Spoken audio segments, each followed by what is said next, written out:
Good morning, everyone. We welcome you to yet another edition of Neuroscience Society of Nigeria webinar series. And today we'll be listening to one of our very refined professor of anatomy, Professor Barnabas Danborno. He will be talking to us on emotional intelligence for neuroscientists. I'll just quickly read his citation. So Professor Danborno received his BSc in anatomy from the University of Maiduguri. He also obtained his MSc and PhD from Ahmed Bello University. He is also a certified Cisco certified network associate from Ahmed Bello University. He won a Wenner-Gren short-term fellowship to visit the Laboratory of Biological Anthropometry at the Department of Anthropology at University of Kansas, United States of America. He also won the American Association for Anatomy Education Outreach Grant to organize a weekend with anatomists and new technologies for teaching anatomy. And he also got a fellowship to attend summer programs in neuroscience ethics and survival course at the Marine Biology Lab, Woods Hole in the United States of America, where he also spent a month on a research visit at Dr. Scott Bradley's lab, studying axonal transport in squid giant axon.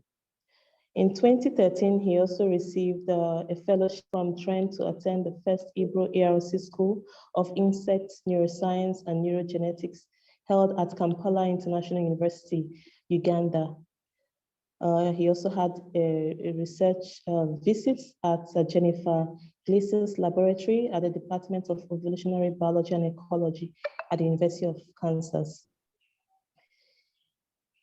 He has been a member of several associations ranging from the American Association of Anatomy, the American Association of Biological Anthropology, SECAN, and a lot of them. And he has taught and coordinated many courses, undergraduate and postgraduate in gross anatomy and biology, genetics, biological anthropology. He supervised 40 master students, dissertation, and 16 PhD theses in biological anthropology, cell biology, and molecular genetics. Professor Danborno and his wife founded a non-profit organization called STEM for Girls Nigeria in 2017 to encourage girls and young women to pursue studies and careers in science, technology, engineering, and mathematics.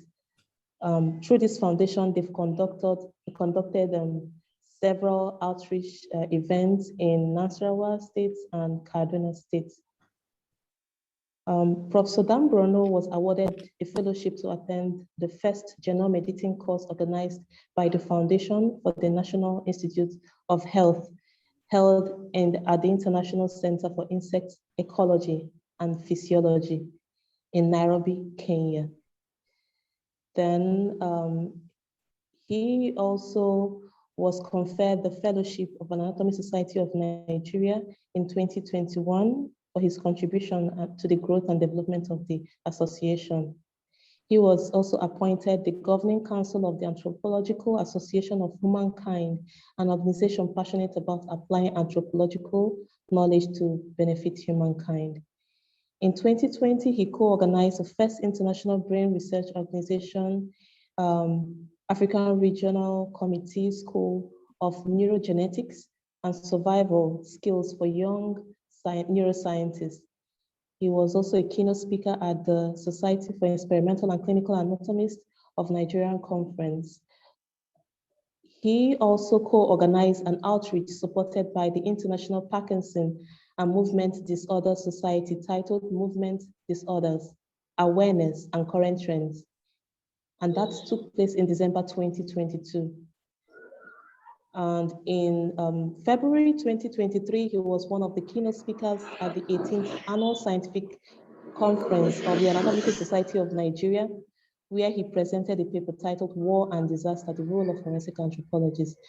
So distinguished professors, colleagues, ladies and gentlemen, I present to you Professor Barnabas Danborno for his talk titled Emotional Intelligence for Neuroanatomists. Professor Danborno, you have the floor now. Thank you very much, Dr. Berachi, for that citation. I want to use this opportunity to thank the executives of the Neuroscience Society of Nigeria for the privilege given me to deliver this lecture titled Emotional Intelligence for Neuroscientists. When I was contacted by the president of the society that please, if you could give one of those talks that you deliver during the Hebrew school to the membership, will be grateful. I told him, I said, yes, I'll be willing. And when I reflected on the various topics, I felt that the topic that is actually for now, I think is this particular topic titled emotional intelligence. And we want to look at it, as it affects us as neuroscientists. In this talk, we are going to look at the introduction. We'll also ask ourselves, why are we looking at emotional intelligence? Then we'll take some time to understand what emotional intelligence is all about. And then we'll also find out how do we learn emotional intelligence, and then we'll proceed to how we can identify people with low and high emotional intelligence so that we can appropriate our own emotions to them. And then we'll conclude and also give a recommendation. By the way, when we talk about emotional intelligence, we are talking about the interplay of our mind and heart, as you can see in this particular cartoon. But the question is, what is actually emotion? Emotion is actually a word that was derived, or that is actually emanating from a Latin word, emovere, which means being stirred up or to excite. So emotion is actually a full body mind behavior response to a situation. And this particular situation is actually private. And that is why you can appreciate that when an issue comes up, people express different kinds of emotion. While some people may be crying on a particular situation, some may just look so nonchalant. In fact, left to some people, they may even be laughing at the situation. Today, we are actually bombarded with all kinds of emotions, and on our social media, we have been using the emojis, which enable us to express our emotion when we read certain information, whether news and stuff like that, as we are very familiar with. But then again, we need to appreciate what are some of those basic emotions. As you can see here, anger, fear, anticipation, surprise, joy, trust, disgust, sadness. These are typical basic emotions that we and this is not actually only limited to man. Other animals can express likewise. And when we talk about intelligence, what do we suppose? Intelligence is globally accepted as the ability to learn from experience, solve problems, and use our knowledge to adapt to new situations. Why are they new? Because we are going to be facing new situations every day. I used to use this particular example to pass information to our students now. I tell them, I say, years ago, when we are doing seminars, students will go and buy cardboard and they will write out their seminars on cardboard 1, cardboard 2 to cardboard 6 and stuff like that. And when it is a turn for a student to come up, what he does is that his friends will come and paste the cardboard for him. And then he will make his presentation. And immediately after that, they'll bring down his cardboard and then put the next person.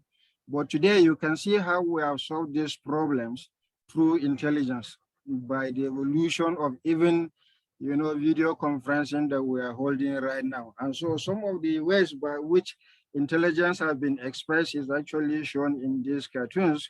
from interpersonal to linguistic to musical to kinesthetic, which is body smart and stuff like that. But before we proceed, I would like you to take some time to watch this video shortly so that you can appreciate how people express emotion. Now, what you are seeing here is actually two people who are having problem, and the problem they are having is what is called road rage. Possibly one person have actually done something to the other person. Now, instead of them to amicably settle this problem, they actually went into this particular rage and they destroyed their cars for themselves. But that's not the problem because they can actually get angry. The major problem is the people or the spectators who are there watching and hailing them instead of them to actually intervene to douse the tension and to bring peace among the two people who believe they are having problems.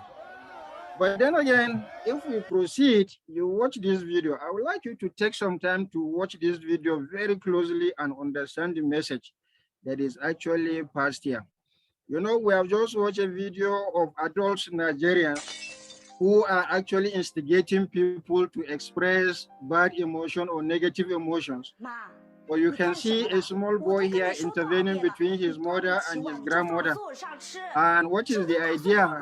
The grandmother has been breaking plates, possibly because, as you can see from the video, she's not very well.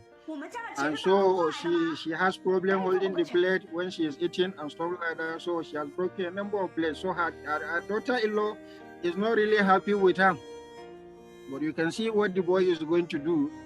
The boy is going to settle these negative emotions because he is going, you know, to get a ball that cannot break so that he can settle the problem between his grandmother and his mother. And you see, is the fact that the mother has not really connected to the mother-in-law for her to appreciate the situation, the emotions. And here we are talking about empathizing with the grandmother because she is old and stuff like that. So the boy went to actually acquire what is called metal ball. And the idea is that when the grandmother is eating, even if the ball falls off her hand, it will not break. But he did something, he bought two. You know, one for the grandmother and one for his mother. So just listen and read what he told the mother.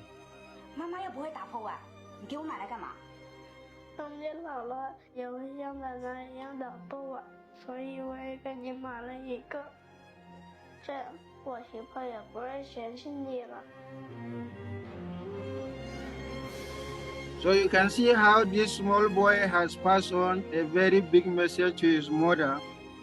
And you can believe with me that from this point, they will not be having problem with the mother-in-law. So that is actually how we are expected to behave when we are faced with situations. We are all familiar with Aristotle, and Aristotle made a statement here in 350 BC. He said, anyone can be angry. Honestly, there's no big deal about getting angry. But then, to be angry with the right person at the right degree, at the right time, at the right way, that is where the problem is. And that is what we saw with the first video. The people, they were angry, no problem with that, but they were not able to appropriate their anger. And you can see the destruction they have actually caused. Now, Epictetus followed by actually saying the fact that it is not what happens to you, but how you actually react to the situation is the important thing. Because the truth of the matter is that things are going to be happening to us. So what do? We need to appropriate some action to ensure that we don't, increase the situation, but rather we find a compromise position where everybody will be happy. And that is why you can see in this particular picture, you have the right to actually be angry with the person who has just crashed into you. And then you can also try to be nice by saying, okay, is everything okay? Because you know very well he could not just crash into you deliberately. And then you can see on the other side, the cartoon saying that your situation is nothing, but it's the way you respond to it that is everything. We are in the university community because I believe a large number of the people attending this webinar are actually from the university community. And the university community is said to be the laboratory of learning. But Professor Baum have observed something. He said the biggest deficiency in the university is emotional intelligence. So the question is, why do we want to study emotional intelligence? We want to study emotional intelligence so that we can improve on the environment to obtain higher productivity in our laboratories, in our research group, in our organization, in the university at large, and even in our community, because we need to build a better community. And when we have a better community, naturally things will fall into place. Then again, we need to appreciate the fact that, multinational organizations like the World Economic Forum has agreed with the fact that emotional intelligence is a major ingredient that is expected to be acquired by people so that they can appropriate it in their work and business places. Harvard Business Review have also accepted and endorsed this idea. And the Institute for Health and Human Potential have also said the fact that we will need emotional intelligence even beyond 2030, because that is one of the major things that we need to develop.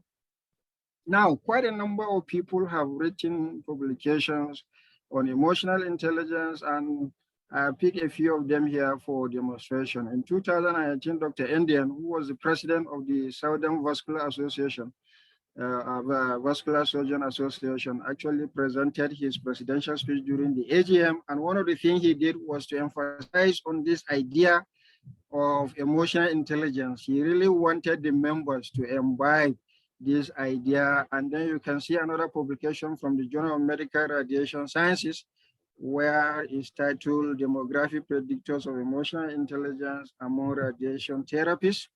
Then there's this paper published in the International Journal of Environmental Research and Public Health, where there was a question: could emotional intelligence ability predict somebody's salary? And they were able to establish with affirmative for the fact that it is yes, it could actually do that. Now, the American Association of Pharmacists came up with this particular review, and they actually stated the fact that there is a need to include emotional intelligence in pharmacy education. So you can see how important this particular topic is.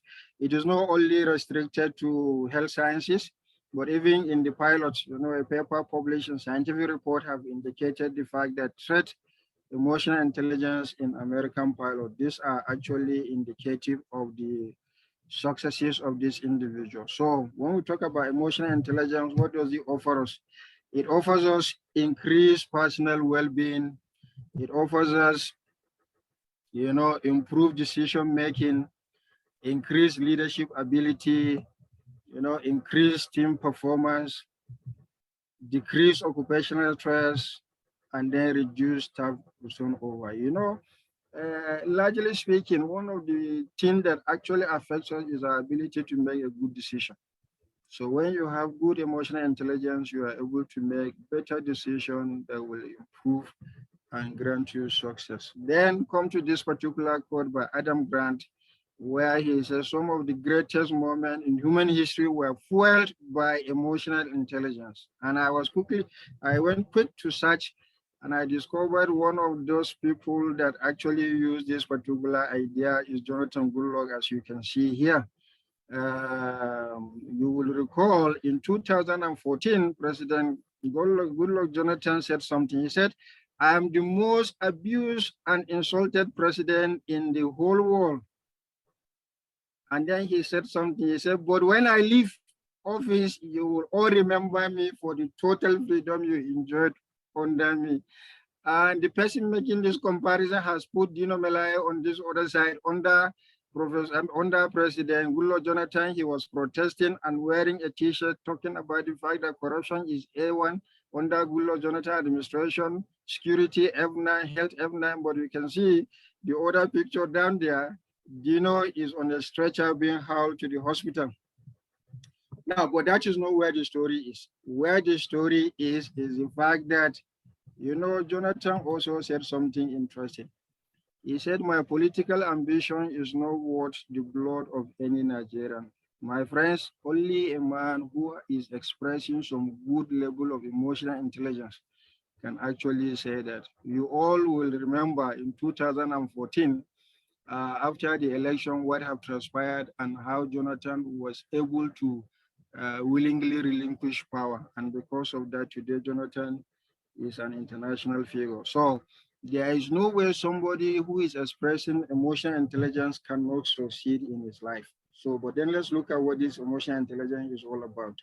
It is the capacity of recognizing your own feelings and those of your neighbors, the other people beside you, for motivating yourself, for managing emotions well in ourselves and also in our relationship. This was defined by Goldman in 1995 in a book that he published titled Emotional Intelligence, Why It Can Matter More Than IQ.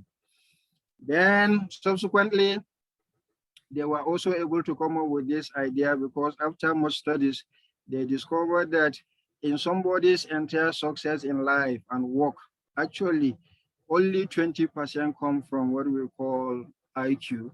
The 80% of the successes actually come from the person's level of emotional intelligence. So you can be a very smart person, but if you have poor emotional intelligence, you aren't going anywhere. So when we talk about this, what do we suppose? We mean you have the ability to empathize, you can self-motivate and motivate others, you can do self-reflection, you can manage your relationships, you can be able to develop social awareness and control or self-regulate. Whereas on the other side, yes, you have good IQ, you can analyze situation, you have technological expertise, you can design, you can do critical thinking. Emotional You can look at patterns and then talk about logic, but the two have to come together to create success. Now, the history of emotional intelligence did not start recently like 1995.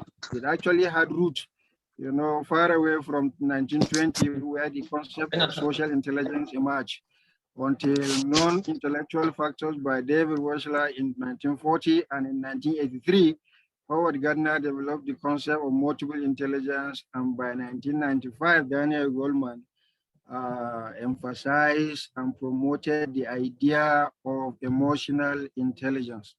So psychologist Edward Thorndike actually came up with this idea that nobody is born socially intelligent.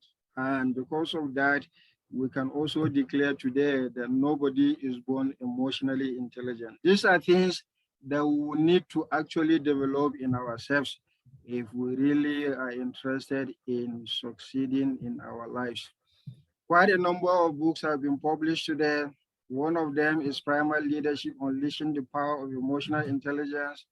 Another one, Emotional Intelligence for Children, because children are the leaders of tomorrow. So we need to start teaching them this concept of emotional intelligence.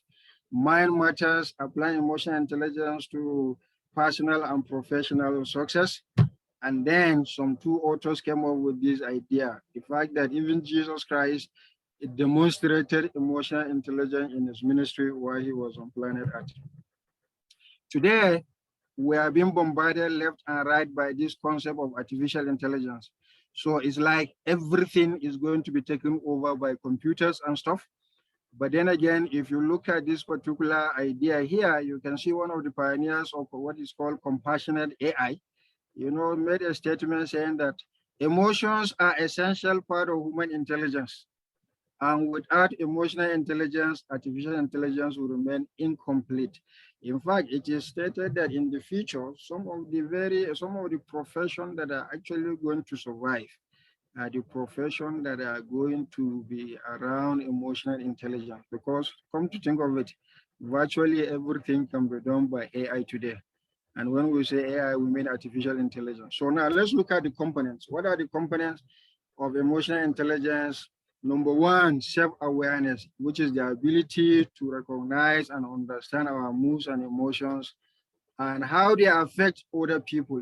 We have had people say, I don't care what people feel. My friends, you need to start caring what people feel.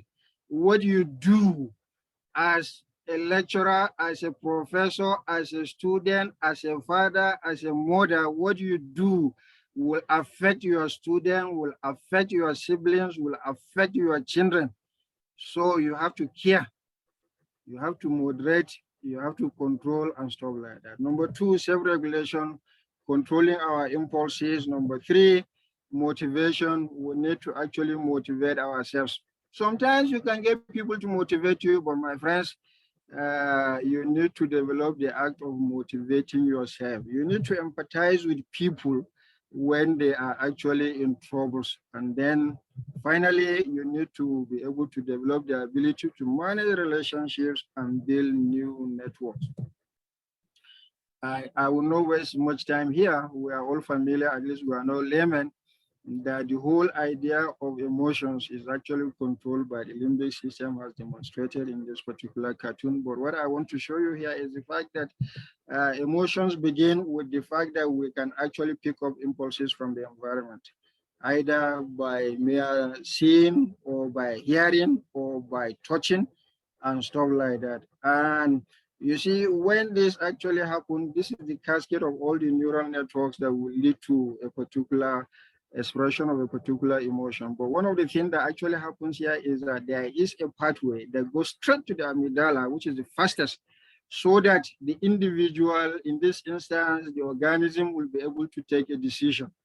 And you know, the amygdala would actually impose their directions on the hypothalamus, and the hypothalamus will actually send messages to the pituitary gland, to the adrenal gland, so that in this instance, there is actually an emotion. Sometimes, because of what is actually happening, the organism can freeze or can actually take a flight or can respond by fighting and stuff like that. But then again, for the body to be able to take and be able to manage that, there must be some other physiological activities taking place. Blood pressure will naturally have to increase, heart rate and stuff like that. So this is for self-protection. But you see, when we talk about emotional intelligence, we're actually talking about the idea of considering other people. Whatever you do, the amygdala giving you all the ability to escape is for self-protection, but emotional intelligence is beyond self-protection. And because it is for self-protection, you know, you don't have enough time to actually do rational thinking. And that is why Daniel Goleman came back to say that we have two minds. One is actually an emotional mind, and then the other one is a rational mind. Now, you know, one of the basic idea of emotions is anger. And this cartoon here by the National Institute of Clinical Application of Behavioral Medicine actually showed us that all sorts of sources are there to generate anger, disappointment, frustration, rejection, fear, and issues like that. All this will go through the fast track to go to the amygdala, amygdala to the hypothalamus, and then as the cascade goes down to what we have seen earlier on. But then again, we need to appreciate the fact that when these hormones are actually produced by the adrenal gland, cortisol, which are called the stress hormone, they actually will have effect on our prefrontal cortex, and they can also have effect on our hippocampus. And the total summation of this is the fact that it will not enable us to be able to take better decision. Remember, emotional intelligence is to improve our decision making. But beyond that, it can also have serious consequences on our general body. You know, our cardiovascular system, our immune system, digestive system, our eye, and stuff like that, including even bone density. So how can we learn emotional intelligence? We learn emotional intelligence from our parents, because whatever we see our parents do, we imbibe it subconsciously. Sometimes our parents can also take time to teach us formally, but largely we actually imbibe. We also see our peers. This is not only about children, even adults, you know, we learn some of those things from our peers. We also learn from the television, from radio, from books that we read and stuff like that. And that is why content creators and movie producers will naturally label movies, you know, so because they know that certain contents are actually beyond and above juniors, or what I call minors. So they usually will give the warning that this is actually PG, or 16 and stuff like that, 13, 16 to be guided.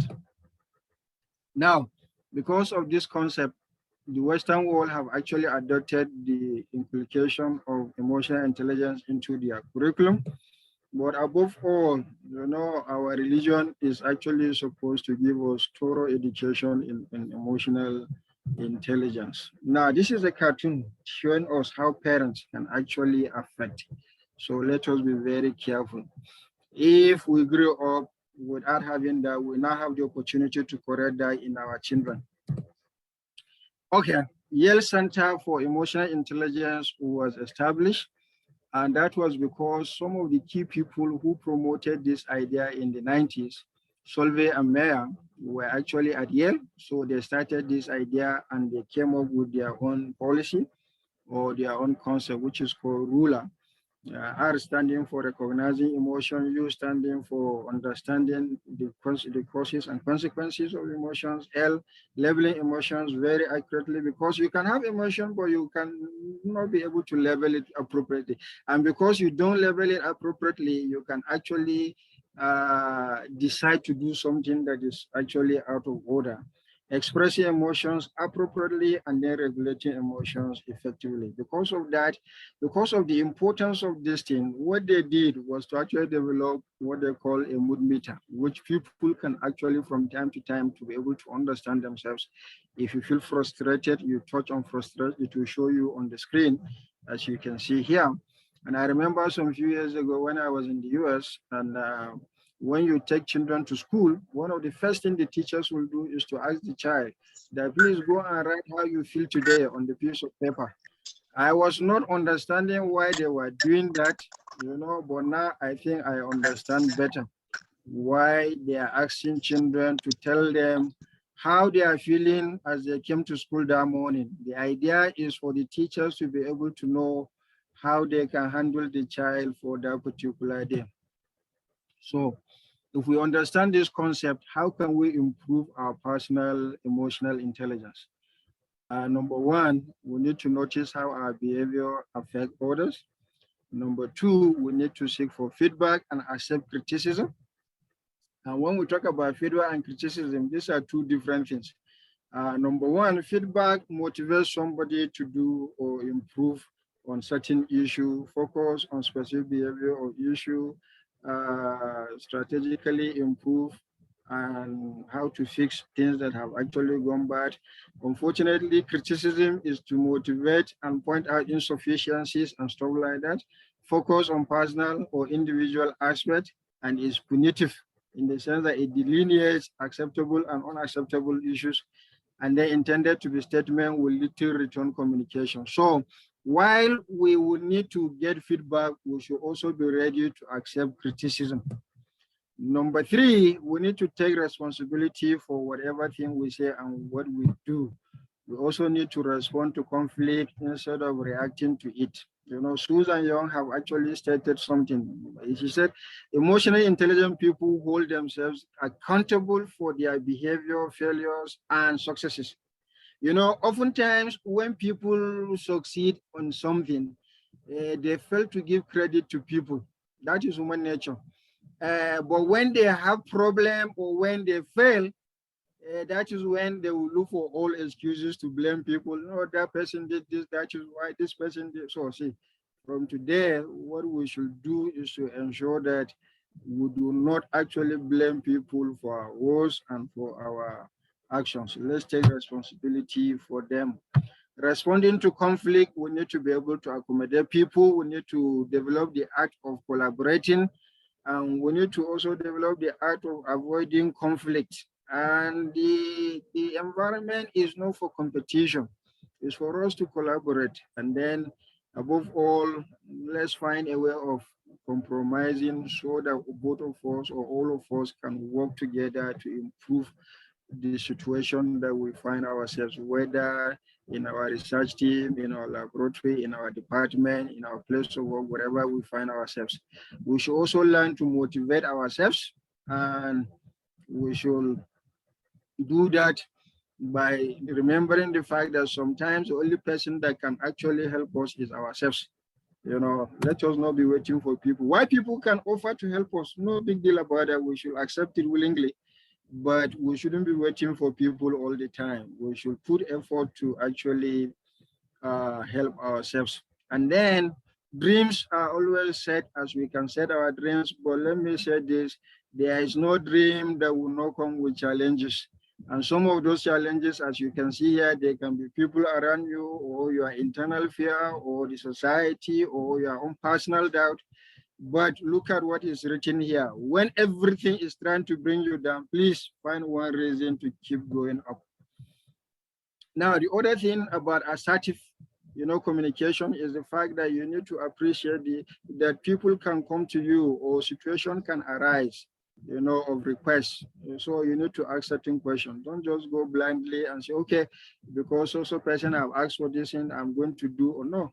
Look at it, ask certain question. If it is something within what you can do, then you can proceed. But if it is something that you cannot do, please learn to tell people that I'm sorry, I will not be able to help you in this situation. And if there are ways that you can suggest alternatives, please, you can go ahead to do that. Now, in assertive communication, there are actually three major categories. One is the fact that when the person continues to insist on his own idea, he is being aggressive. And when you think that, okay, let me always be helping people, even at the risk of my own situation, then you are being passive. But that is not what we want. What we want is that both parties, or all parties, should be able to benefit. And that is to say that we should clearly be able to state that we know we have rights and we have needs. So how can we solve those issues? The next thing is for us to maintain a positive attitude, and also to empathize with other people. How can we maintain a positive attitude? We are in a situation. We shouldn't just stay there, but we should keep on looking for solution. And that is why we say be a solution seeker and not a problem dweller. And then when you feel that you have actually failed, please keep keep keep trying. Like this cartoon will say, I have not failed. I have just found 10,000 ways that won't work. Imagine 10,000 ways. The guy has been putting effort, and that is what we're expected to do. And for us to express emotion, we need to put ourselves right in the shoe of the person. Now, somebody has come with a problem. Do you just dismiss the person? No. Daniel Goleman has said that true compassion means not only only feeling another's pain, but also being moved to help to relieve it. We need to actually take the necessary action. And we can only do that when we actually put ourselves in the person's shoe. That is what this cartoon is showing us. Can you see the man standing and passing by? Can you see the beggar sitting? So the man is actually seeing a reflection of himself. And it's only when you are actually able to do that, that you can be moved to help in relieving the person's pain. And that is what we should develop. Number 9, we should be active listeners. And then 10, we need to practice self-awareness. And when we talk about active listener, what do you suppose? There is a quote here that says, if you want to know someone's mind, listen to their words. If you want to know their heart, then watch their actions. Aristotle again made a statement, and what he said here is humbling. He said, knowing yourself is the beginning of wisdom. Most often we think we know ourselves. My friends, let me declare to you that you may be actually on a false perception. You don't actually know yourself. So you need to begin to develop the art of knowing yourself. And how will you do that? First of all, for you to achieve this idea of self-awareness, to know exactly who you are, you have to look at yourself objectively. You have to keep a journal that will guide and tell you that, okay, this is where you had a problem some time ago, and this is what you did to actually overcome this problem and stuff like that. You need to write down your goals and plans and priorities so that you have a focus and a direction. You need to perform what is called daily self-reflection. Keep some time, reflect on your life. What are the issues? and what are the things that you need to do and stuff like that. And then number 5, you need to practice meditation and other mindfulness. In fact, research has shown that meditation is actually a major factor in self-discovery. And then where available, you can actually take some personality and psychometric tests. These tests try to expose you to the idea of what is hidden inside you. How do you feel about people and stuff like that. You also need to ask friends that you trust to actually give you a description of yourself. What do they think about you? Because you may be thinking highly of yourself, my friends. You need other people to give you an objective assessment of yourself. And then lastly, you need to ask for feedback in your group, in your workplace and stuff like that, so that you can develop the good habit. Now, this is actually a table of SWOT analysis in order for us to improve our emotional intelligence. If you look at it here, we have the internal factors and then we have the external factors, and then we have positive and we have negative. So you can take some time to look at that. When you look at the strength, you ask yourself questions like, what professional qualities do I have? What do I do well? What is the level of my education? And then if you look at the opportunities, what trend do I see in the professional area? Can I obtain better education? How can I get noticed and stuff like that?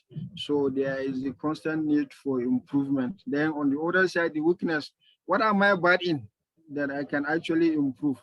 What can I improve? What are my personal flaws?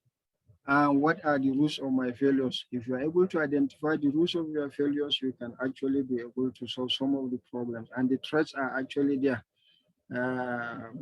What obstacle do I face so that I can know how to circumvent or how to remove the obstacle? Are there changes in the labor policies that tomorrow can get me out of job and stuff like that? Is the technology changing my professional field? Yes, today technology is changing the professional fields.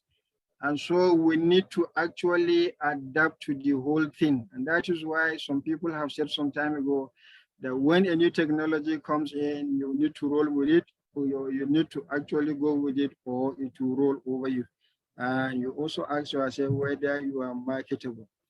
So if we understand what we need to do and how we can improve our emotional intelligence, then we also need to be able to tell ourselves whether we are low emotional intelligence or we are, as you can see here, number 1, people who have low emotional intelligence will usually be overwhelmed by their emotions.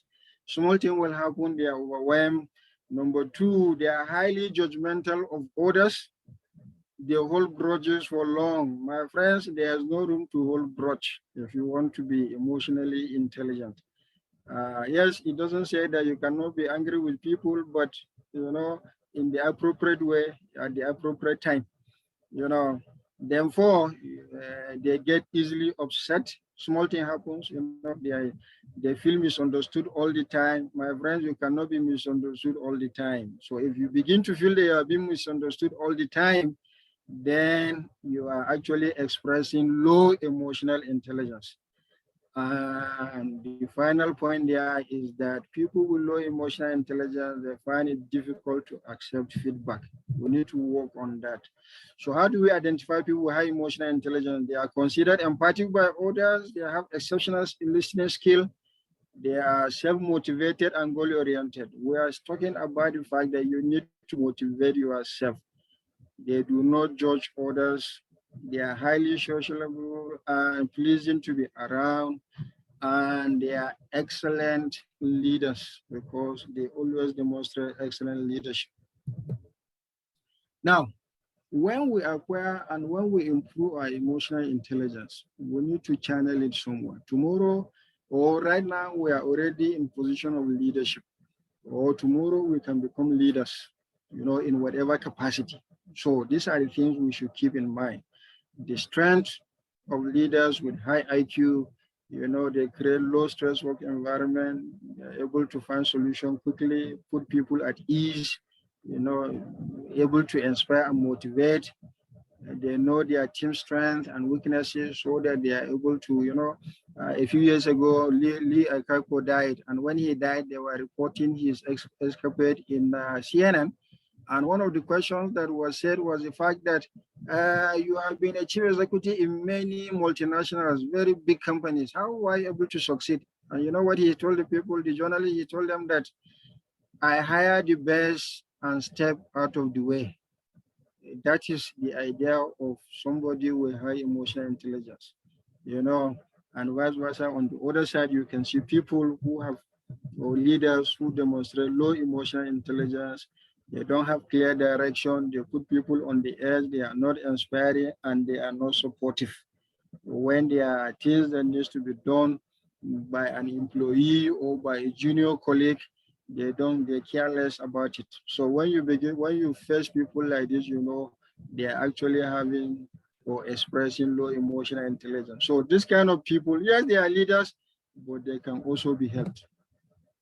And that is why, again, Daniel, who is a leader in this area of emotional intelligence, have also said that IQ and technical skills are important, but emotional intelligence is a sign non of leadership. And for any leader, if you are going to succeed, you must express good or high level of emotional intelligence. Maya Angelou, I don't know how many of us know her. She died a few years ago. She's African American, you know, African American poet. She said something. She said, I have learned that people will forget what you said, and they can also forget, you know, what you did. But one thing they will never forget is the fact that how did you make them feel? So that will be registered in their minds. So let us learn from this point that we should be careful how we make, excuse me, how we make people feel around us or what we did to make them develop that. And the other thing we also need to appreciate is the fact that if you have emotional intelligence, your emotional intelligence and intuition will offend anyone that will want to manipulate you. You know, people are there that are looking for people to manipulate, you know, but because of your emotional intelligence, you will not fall a victim to manipulation, you know, and then you yourself, you cannot manipulate another person because you have emotional intelligence. So these are the things that we should appreciate. Now, again, chief executive officers are hired for their intellect and business expertise, but then they are actually shown the door for their lack of emotional intelligence. You know, there was a national event that took place about 2-3 years ago, if I remember. You remember about the MD of a bank who was eventually accused of having affairs with an employee who is actually a married woman.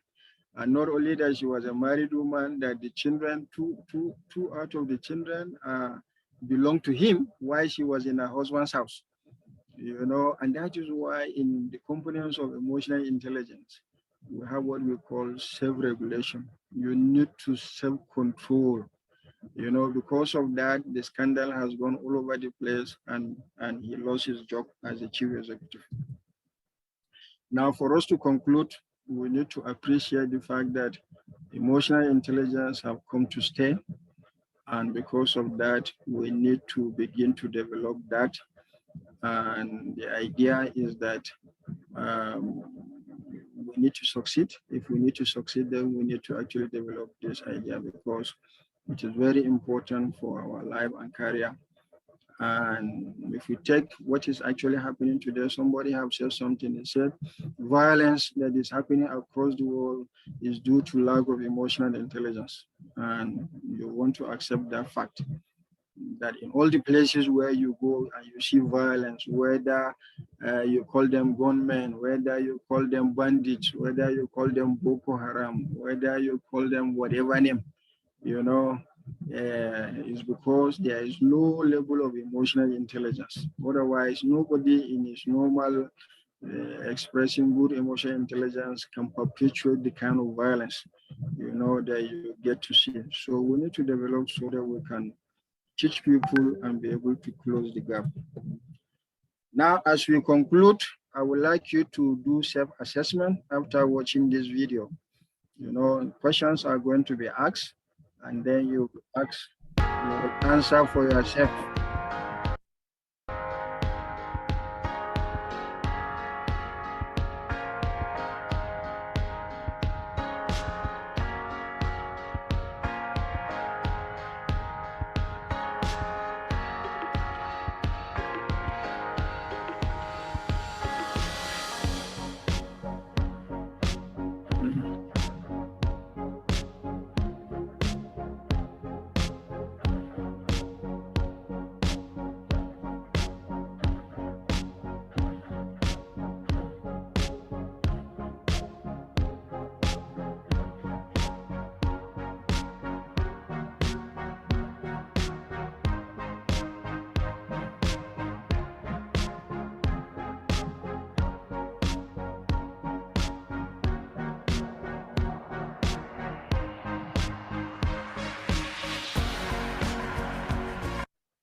So thank you very much for listening.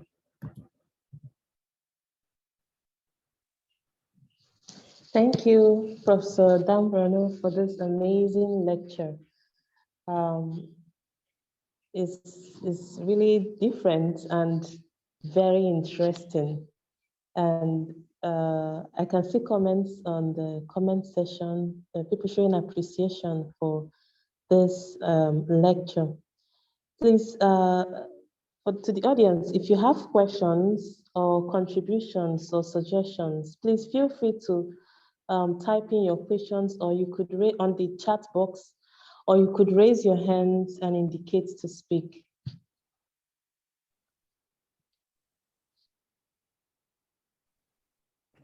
Okay, so the secretary. Can I speak? Yes, you can, sir. Okay. The secretary, before we are waiting for the questions, I want to appreciate Professor Barnabas Danborno for this wonderful scintillating presentation, and I think it's that one that you stay glued. You don't want to miss anything. It's something that is so applicable to reality, not just to neuroscientists, but for everybody that whether you're a small child or you are growing up or you are training, you're a father, you're a mother, you're a teacher. I mean, it's cut across every aspect of life, and he has really brought out what is just important about this intelligence, how it's going to make us to succeed in life, in whatever we do, and and for the fact that you cannot be manipulated when you have it, and you will never, and people that want to manipulate you will always not like you. I really benefited from this lecture, and I think other people do. So if I believe other people that may not want to type in their question, they may actually raise up their hand, and you can call them.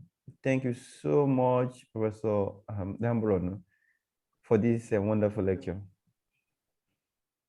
Thank you. But if we are still waiting for a question, what's the relationship between, let me ask one quick one. what is the relationship between this emotional intelligence and religion? With religion? Yes. Yes. You know,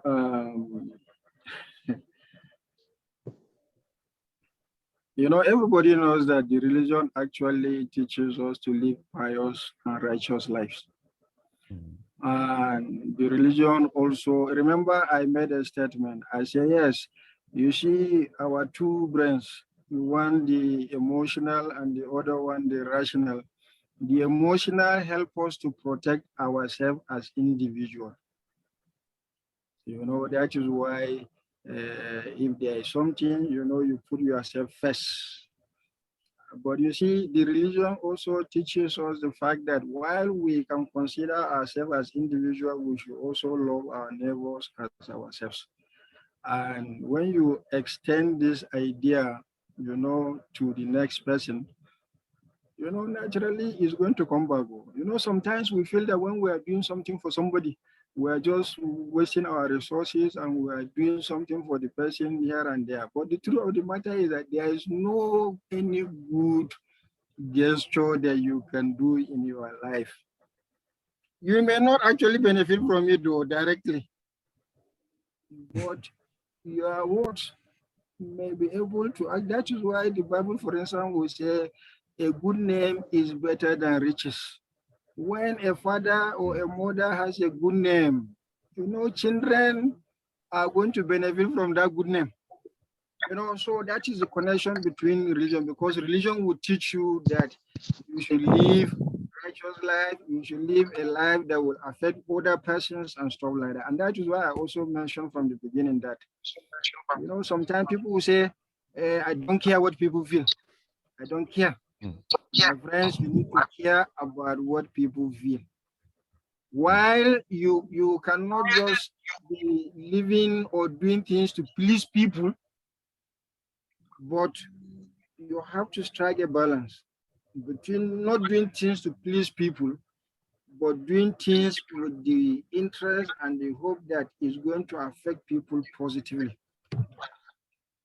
So okay, Prof, thank you very much. I think there are other people that have raised up their hand. Secretary, over to you. Okay, so I can see about 4 hands. Dr. Sorry if I don't get the exact title. Let's call Dr. Adeleye. Okay. Okay. Good morning, everyone. Thank you, Prof, for this wonderful presentation. I have 2 questions, and my number 1 question has been asked by Professor Oyele. Thank you very much for asking exactly what's on my mind. And the number 2 question I have is it possible that this emotional intelligence could be inputted? Could it be inherited from parents? Okay. Could it be inherited from parents to offspring, or okay? Is it? Okay, I got your question. Can I ask my question? Prof, can we take these questions together so that you can ask them? Okay. Okay. Dr. Abba, please. Okay. Yes, sir. My name is Sunday Abba, a postgraduate student in the Department of Anatomy, ABU area. Thank you, Prof, for that wonderful presentation. My question is, can emotional intelligence be quantified? If yes, how do we measure or assess emotional intelligence? And the third question has been asked already. Can this emotional intelligence be inherited from father to son, or a form of genetic factor affecting emotional intelligence? Thank you. Okay. Dr. Olufunto. Yes, I think I've said it before. My question are 2. Okay, Professor Oyela has answered one, and the second one is that could emotional intelligence be inherited? Could it be inputted, or do individuals have to work on it? Do we grow working on it, Or can we pass Okay. it to our children? Is it inherited? That's my question. Okay. I think Dr. Yasa can ask the question now. Okay. Yasa, you are muted. Dr. Yasa. Okay. Can you hear me now? Yes, yes. Yes. Can you hear me now? Yes, we can hear you. Go on, we can hear you. Okay, sir. It's one of the questions I wanted to ask was been asked by Dr. Adile about being emotional inherited. Can it be inherited from parents to offspring? Another question is that these people with lack of emotions, alexithymia. Now, what's the relationship between the alexithymia and the emotional intelligence? And since we know that they lack emotion, can they also improve the emotional intelligence? Sir? So that is the question I wanted to ask.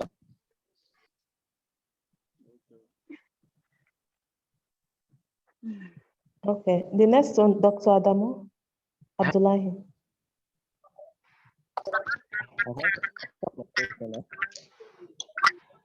Follow me, the network is doing wrong. Mom, not the question. Dr. Adamu, can you speak, please? Dr. Adamu? My question is Oh. Can you type it? We cannot hear you. You can type your question. Okay.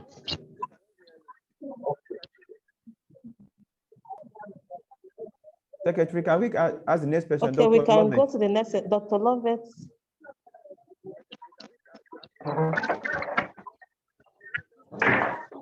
Is it possible to have low emotional intelligence and still be successful?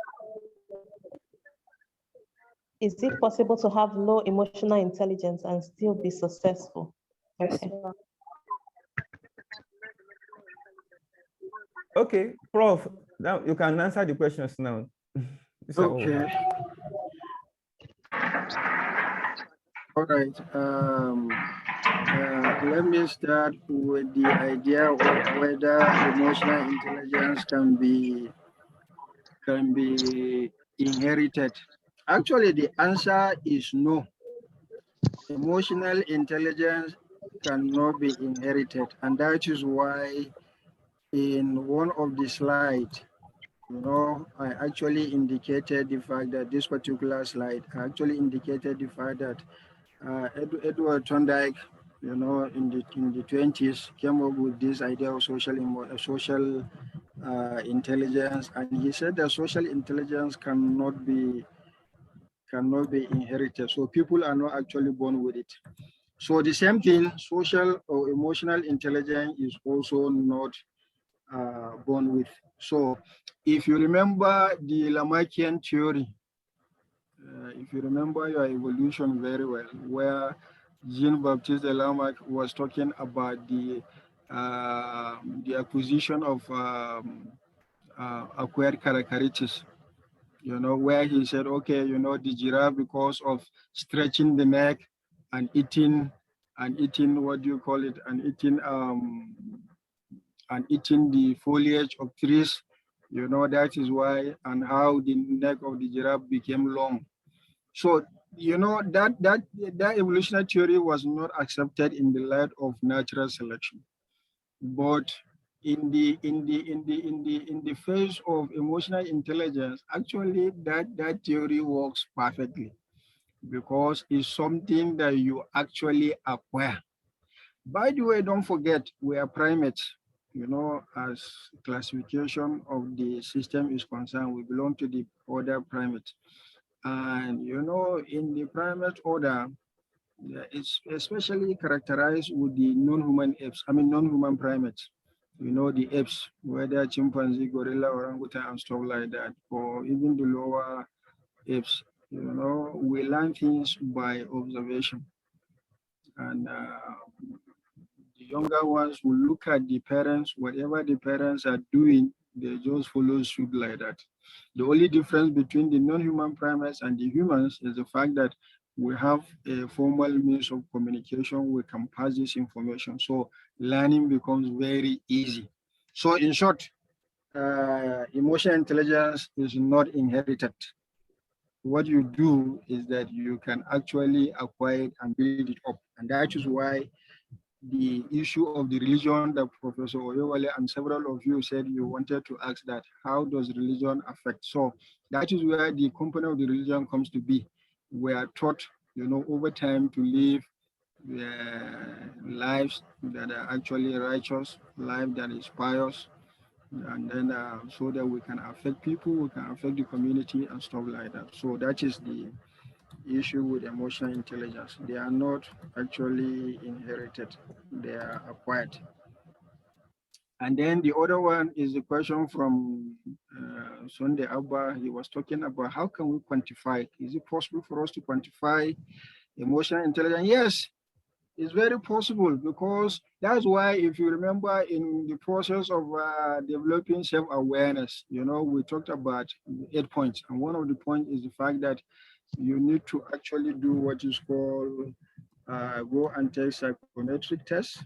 When you take psychometric tests, you can actually get a value for your level of emotional intelligence. Number 6 here, psychometric test compares a respondent to think about a set of traits or characteristics that closely describe them relative to others. And so there are quite a number. In fact, not only one, there are a battery of different tests that are being used to quantify emotional intelligence in people, so that they can statistically, for instance, if you are trying to compare, for instance, if you want to compare and say, okay, between boys and girls at this particular age, which group actually will show better emotional intelligence? So you administer one of those kind of tests, and then you are able to say, and then you can go further and say, okay, does this thing change with age, or is it constant? If girls will show better emotional intelligence at this stage,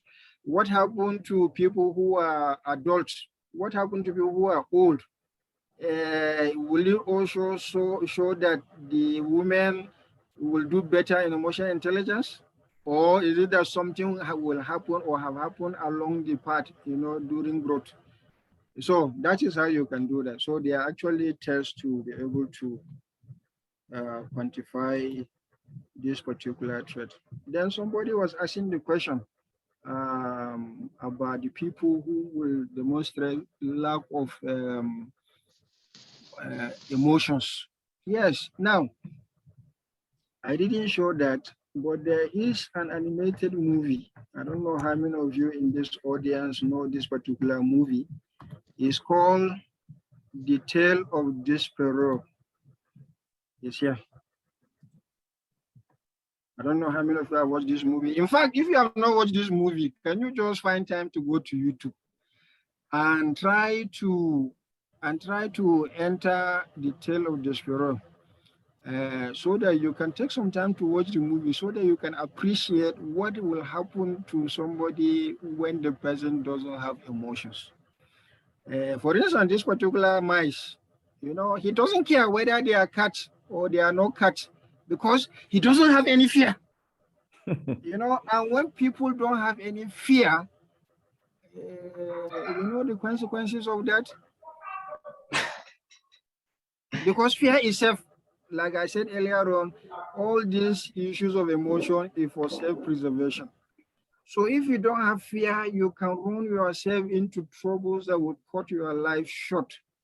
So what actually happens in this instance is the fact that these people who are experiencing or expressing this kind of syndrome, they actually have problem with the limbic system, especially the amygdala. If the amygdala is underdeveloped or is damaged, or the connections or whatever, naturally the person is not going to be showing emotions, and there is no way he is going to be able to improve that except through gene therapy.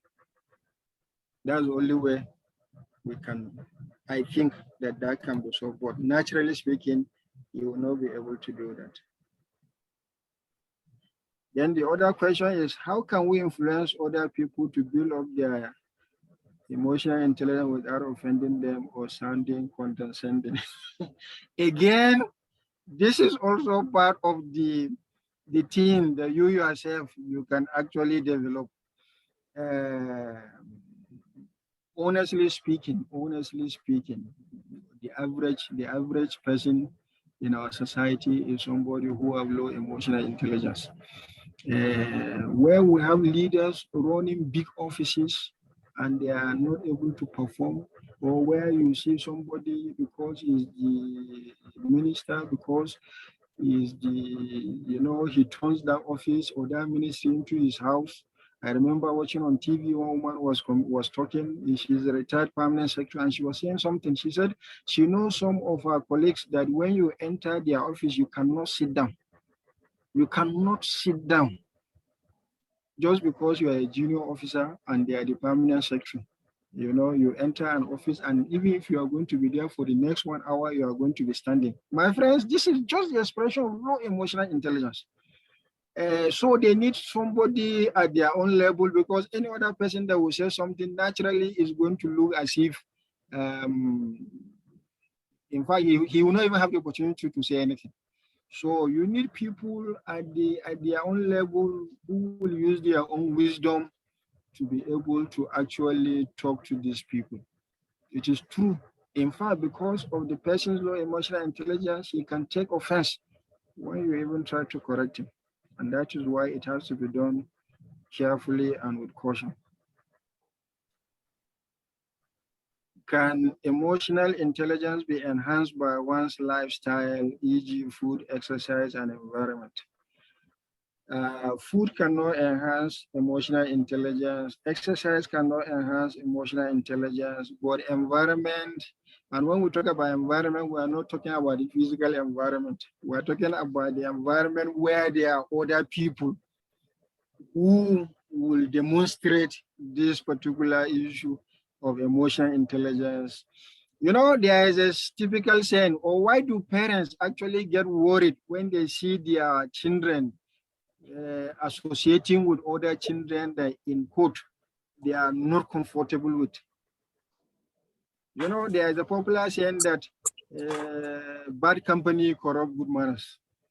So if you have good children, who are well behaved, you will like your own child to be their friends, because the subconscious idea is the fact that your child is going to learn from these other peers. But when you have, on the contrary, children that are expressing negative emotions, you get scared. You don't want that association. And that is how you see parents saying that, I don't want to see you with that person again. And I mean, we are all adults. Many of us in this particular audience are parents, so we appreciate this kind of scenario. So environment that is the people, not the physical environment. Yes, it can actually affect the way we can improve our emotional intelligence.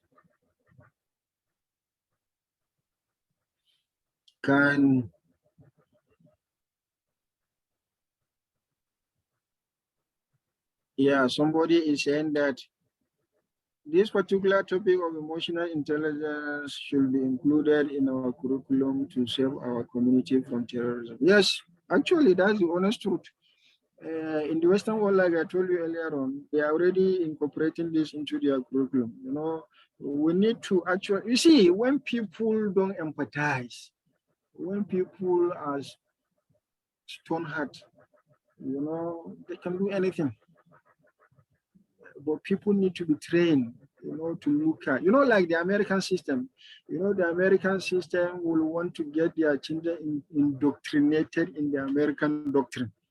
The American culture, the American things and stuff like that. So that kind of training, now has been extended to the level of emotional intelligence. So the same thing we can also do in our own country, whereas we insisted that the civic education should be part of everybody's curriculum in secondary school. Whether you are doing science or not, you have to do civic education. So that is where, this idea of emotional intelligence can actually be inserted, so that, you can actually have leaders of tomorrow with some good perspective to life. Then another question here I can see How can emotional intelligence have full effect on people with bipolar disorder? Now, you see, it's a tragedy. When somebody already has a psychiatric problem, it's a little difficult, honestly. Even though, by the way, the psychiatrists don't believe that psychiatric issues are any different from malaria, from typhoid, from blood pressure, and issues like that. So they are actually conditions that can always be treated. So if somebody is taking his drugs and is undergoing the treatment regimen, he can actually live a quiet life, and then he can improve on his emotional intelligence. Uh, how does emotional intelligence relate to people with emotional disorder? I think we have answered that, except for the fact that he said too much fear. You know, the tale of Despereaux is the fact that the person doesn't have any fear. You know, because the emotion of fear are completely lost. So in this other side, you have somebody who has too much fear. That one can be dealt with. In fact, I remember the Hausa legendary singer called Mamman Shata. I don't know how many of you, the Hausa, the people from the north and the Hausa people in this audience can relate with this story. You know, Mamman Shata died in the 90s. But you know, honestly speaking, there is nobody that can compete with Mamman Shata when it comes to singing songs. Because this is somebody who have sung over 2,000 different songs. And in one of the songs that he sang, which I right from my when I was a kid, I used to listen to it on radio. You know, is that he used to sing that masoraci baya gwaninta ko shi wa ko shi danwa. What was that supposed to mean? It means that somebody who is fearful can never achieve anything, no matter who he is, whether he is a prince or whether he is a king. As far as he is fearful, he will never achieve anything. And so that is one of the things we need to tell ourselves and advise and encourage, you know, people that they need to discard this fear. Fear is a limitation. And you know what fear comes is you are trying to run away from failing. Failure should be known to be part of development. If you do something today, you fail. Please, we have just seen it. We need to keep motivating ourselves. We have failed one time. You can see that man that was working on this thing 10,000 times. He kept on going. People get afraid or too fearful because they don't want to fail. They don't want to be. So it's part of the thing that this particular lecture is trying to help to build. People should actually overcome fear. And you overcome fear by motivating yourself and by keep on trying and telling yourself that failure is actually part of life. You get the logic. If you feel that you don't want to fail, so because of that, you will never attempt the thing, you will never achieve anything. Can creating, more questions are coming. Can creating someone can treating someone as he treats me be seen as emotionally intelligent when I'm not being treated well or not as I want? No.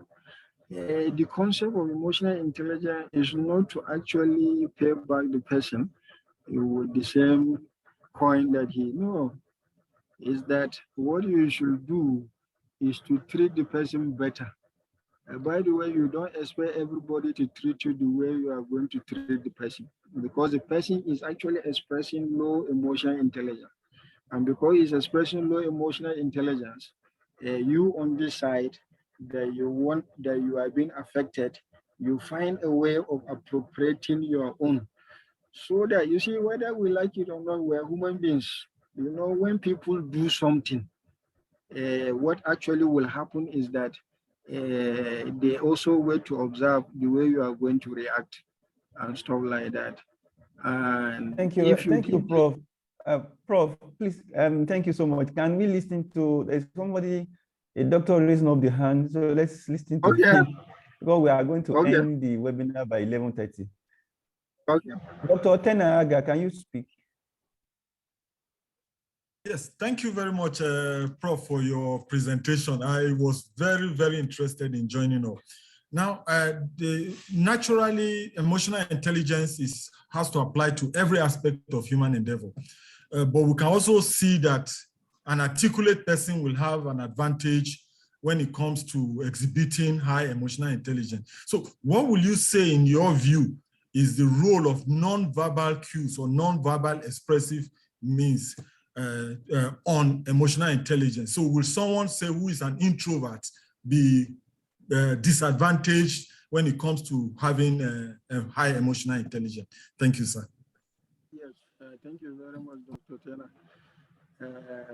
You know, the whole idea of emotional, that is why we are talking about it, just like you rightly observed. The idea is that everybody should come out of his cocoon. If you are introvert, please, can you get out of that place and reach out to people? Because when people are introverts, you know, they can easily be misunderstood, and they can also say they are being misunderstood. And that is why we are saying that people should try as much as possible to actually come out. Body language, like we have said earlier on, you know, sometimes without talking, the idea of emotional intelligence is for you to be able to manage your emotions and the ones in the other people.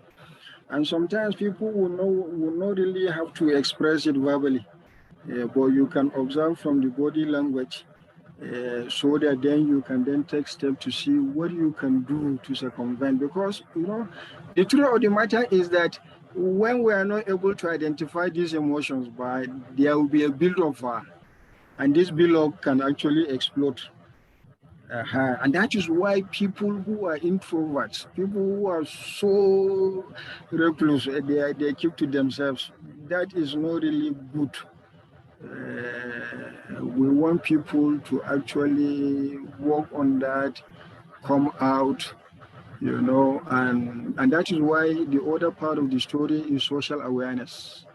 You can't do sociality with yourself. You get social with other people.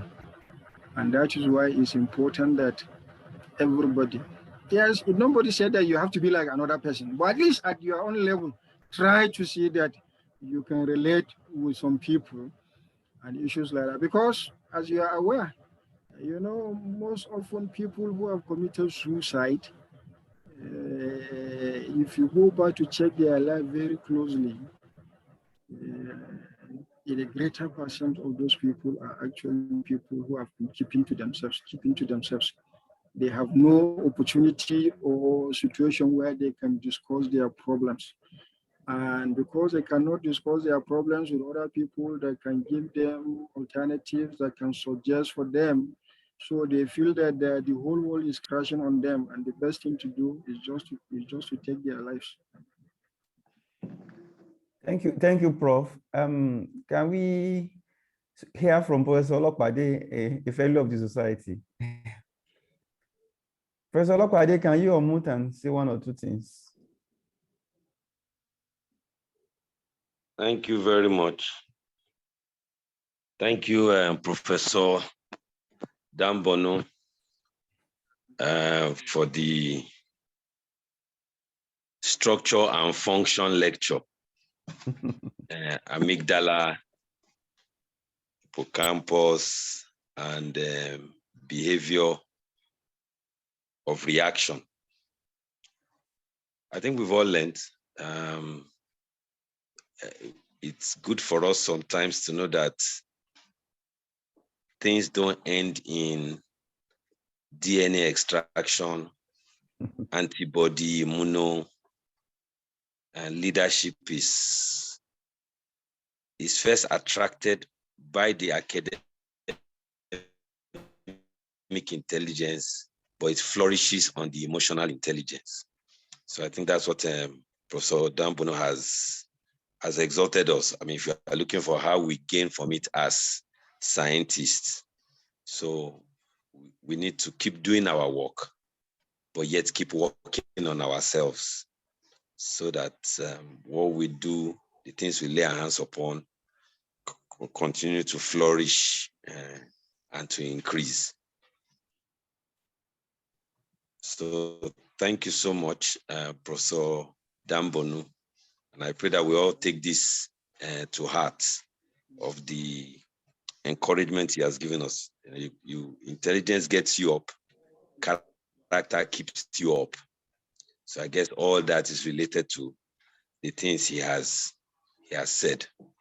I want to thank the NSN leadership for keeping this alive and keeping a consistent flow on it. So we are happy, and I believe it has come to stay. So thank you very much, Mr. President and the organizing committee. Over. Okay, thank you very much. Secretary, I think you can call the VP to give a closing remark. Okay. I'd like to call on Dr. Horace China to give the closing remark.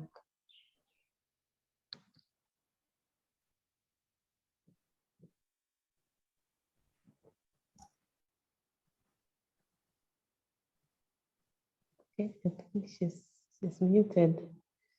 She's muted. Dr. Yes, Horace, yes. can you unmute yourself?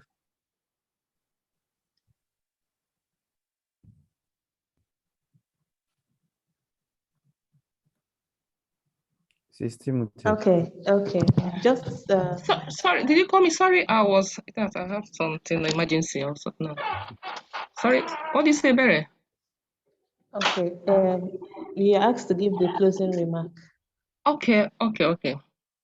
On behalf of Neuroscience Society of Nigeria ESCO, I would love to say a thunderous thank you to Prof for this engaging and awesome talk. It was quite an interesting one with a lot of fantastic cartoon and all that. And I would like to say something, and maybe we'll look at it if there's a epigenetic mechanism of emotional intelligence.